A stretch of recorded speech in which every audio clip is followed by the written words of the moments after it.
Nabi pun sampai farabatuhu bil halqi allati yarbitu bihil anbiya, sampai Baitul Maqdis Nabi tambat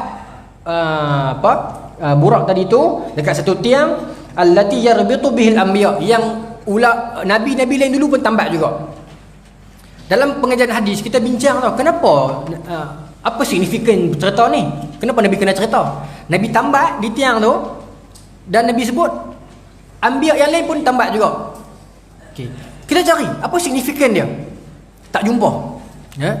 Maka ada hukum-hukum dalam dunia ini, syarak atas dunia ini, yang kalau kita fikir kita tidak jumpa signifikan dia. Ada tetapi kalau dia sahih daripada Allah dan Nabi, dia benar sebagai hukum syarak, kita tak jumpa jawapan. Sami'na wa ata'na, buat sudahlah. Itu pengajaran dia. Adapun saya satu orang guru di UA dulu, dia kata sebenarnya tak payah carilah, dia kata puasa di sudut sains tak payah, dia kata suruh buat pada orang Arab lah. Satu sudut betul lah dia kata tu, tak perlukan dalil sains pun untuk kita puasa lah, tetapi nak bagi juga dalil sains bagus lah. Tetapi bermaksud kita tak perlu sampai nak kena cerita puasa ni detoksifikasi apa benda datang buat kan, tak perlu sampai teratu untuk puasa, suruh puasa. Tapi kalau ahli sains nak kaji, bagus lah, bonus. Maksudnya macam tu lah.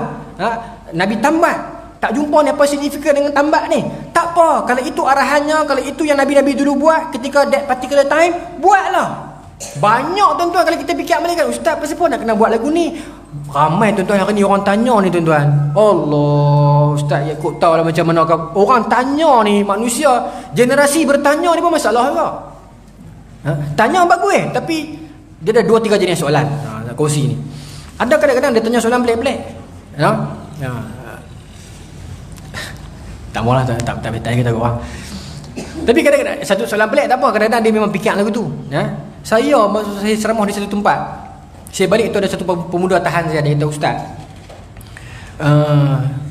nanti bila kemat nanti naik di padang mahsyar, semua akan tak pakai baju, tak pakai seluar ustaz kan. Dia sebut mata mahal, dia sebut telanjang lah. Nabi telanjang lah ustaz? Tanya saya tu. Saya dengar dia cerin bulu rumah ni. Nak jawab tak jawab, jadi takut. Maknanya orang teringat nak tanya betul-betul tu. Dengar soalan tu kita ketak dah. Ya Allah, aku tak terfikir sebenarnya. Nabi tuan-tuan, kita sayang, kita muliakan, kita tak fikir betul-betul tu. Satu. Yang kedua, ada rakaman tak elok. Tak apa, lupakan. Tapi dia orang yang baik. Dia orang baik. Dia bukan nak peleceh. Dia tanya tu dia nak tahu sungguh. Dia memang nak tahu sungguh. Saya tak kata dia jahat recording dengar lah. Saya tak kata dia jahat. Dia baik. Cuma saya faham dia orang yang curiosity dia tinggi. Orang macam tu okey. Ada satu lagi golongan, dia akan main, dia macam ni. Dia main, ustaz nak tanya sikit, apa pendapat ustaz tentang ustaz tu? Soalan macam ni jangan jawab. Bahaya. Dia perangkap. Perangkap tuan. Cukup banyak lah saya tak jawab, saya tak mau, saya bergaduh dengan orang. Siapa kita nak menilai dia tu siapa? Di sisi Tuhan mungkin dia lagi hebat tuan-tuan. Allah Ta'ala tunjuk 2 kali dah kat kita. Allah irham Pak Yus, Allah irham Abang. Bagaimana Tuhan muliakan kematian mereka kan. Allahu Akbar. Jadi jangan terperangkap dengan soalan yang macam ni. Orang dia nak ambil sekat. Imam Bukhari diperangkap dengan soalan macam ni. Tuan-tuan baca sirah Imam Bukhari. Bila Imam Bukhari balik ke Samarkand, Bukhara, Naisabur, orang tanya ada soalan perangkap, dia jawab. Bukan salah dia. Orang yang tanya tu saja perangkap. Dia tanya soalan tentang mihnah khalqil Quran tu. Dia jawab. Orang ni pi balik pi ke tempat tok guru lain nama Khalid bin Yahya, Khalid bin Yahya ke Muhammad bin Yahya, Khalid bin Yahya adik dia. Muhammad bin Yahya satu orang tu ulama hadis. Pi kata, ni ustaz tahu tak Ustaz Muhammad tu, Imam Bukhari tu, dia pi ajak lagu ni, ada ke dia pi kata lagu ni? Satu orang kutu ni, dia pi kat ustaz ni, dia cucuk ustaz ni, dia tanya soalan, dapat jawapan full, dia ambil sekat, dia pi habang kat ustaz ni macam lain. Imam Bukhari diboykot sampai keluar beliau daripada Naisabur. Pindahlah pergi Bukhara pula tempat dia. Di Bukhara pun diboykot sebab cerita tu viral. Orang pakai tweet habis Imam Bukhari salah. Padahal dia tak salah. Ada satu orang, 2-3 orang ni jahat pergi edit jawapan dia. Daripada Bukhara diusir pula, keluar Imam Bukhari sampai ke Samarkand. Sampai jatuh meninggal Imam Bukhari seorang-seorang di atas kuda dia malam raya. Seorang-seorang dia yang hari ni kita tumpang ilmu dan jasa dia, dan masa dia hidup orang buang dia, tuan-tuan. Maka kita kalau diuji sikit-sikit, 3-4 orang kampung kata kat kita, tuan-tuan, biarlah Imam Bukhari kenal lagi teruk. Tapi lepas dia tidak ada, bagaimana Tuhan mengangkat nama dia. Tuan-tuan tengok dekat pasal ni yang bawah ni, dia cerita satu langit. Nanti Nabi akan naik langit yang ke-7, Nabi jumpa Nabi Ibrahim kan, yang bersandar di Baitul Ma'mur. Kemudian Nabi melihat di sana itu ada malaikat yang masuk tawaf, sekali masuk 70,000 orang malaikat. Adalah hadis ni. Ya, yang dah masuk keluar tak masuk dah. Pasal apa? Kuota penuh. Keluar masuk masuk keluar tak pi dah haji kali kedua. Pasal terlalu ramai malaikat. Sampai tahu tu dalam hadis ni sebut. Maka itu bila orang cerita macam tu bermaksud dalil dia sahih, adalah hadis sahih Muslim. Cuma saya nak pergi kepada yang Nabi sebut, insyaallah. Baik. Fa futiha lana fa iza anna bi Ibrahim, jumpa Nabi Ibrahim.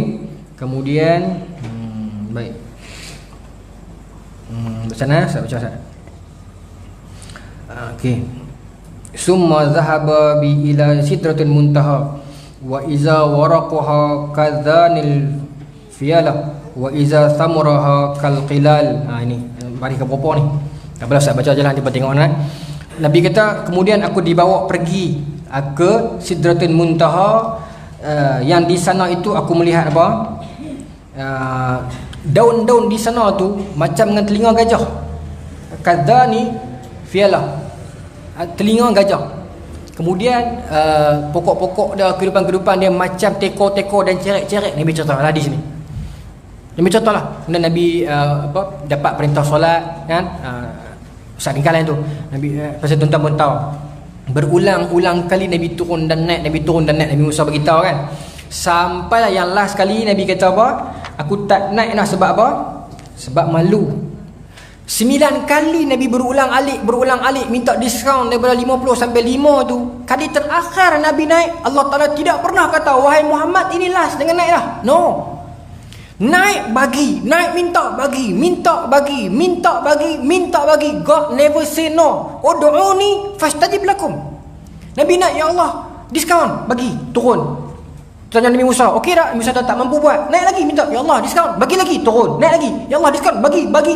Every single time Nabi ask, Nabi minta, Tuhan bagi. Tidak pernah Tuhan kata, sudahlah kot, padahal Tuhan 9 kali naik dah. No. Even kali terakhir Nabi naik, Tuhan tak kata, wahai Muhammad, ni lah dah nah. Ni sampai tinggal 5 dah ni, pada daripada 50. Dah. Tetapi Nabi kata apa? Aku segan dah nak naik. Itu pun Tuhan faham Nabi, Tuhan faham sayangnya Nabi kepada kita. Tuhan kata apa? Walaupun dah diskaun tinggal 5, pahala macam 50 juga.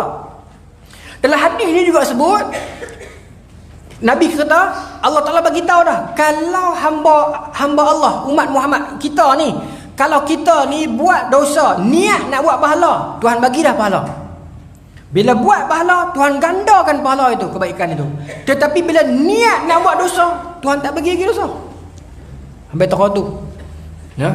Maka Tuhan berikan kepada kita apa yang kita minta. Tuan-tuan cuba tuan-tuan flashback hidup tuan-tuan. 20 tahun lama sangat. Tak kisahlah berapa tahun pun.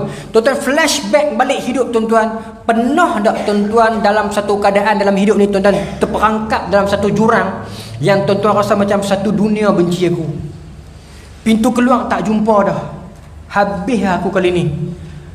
Serabut kepala otak dah ni, tak jumpa jalan ni. Tuan-tuan, ya Allah, buka jalan ya Allah. Sengap-sengap, pelan-pelan, slowly.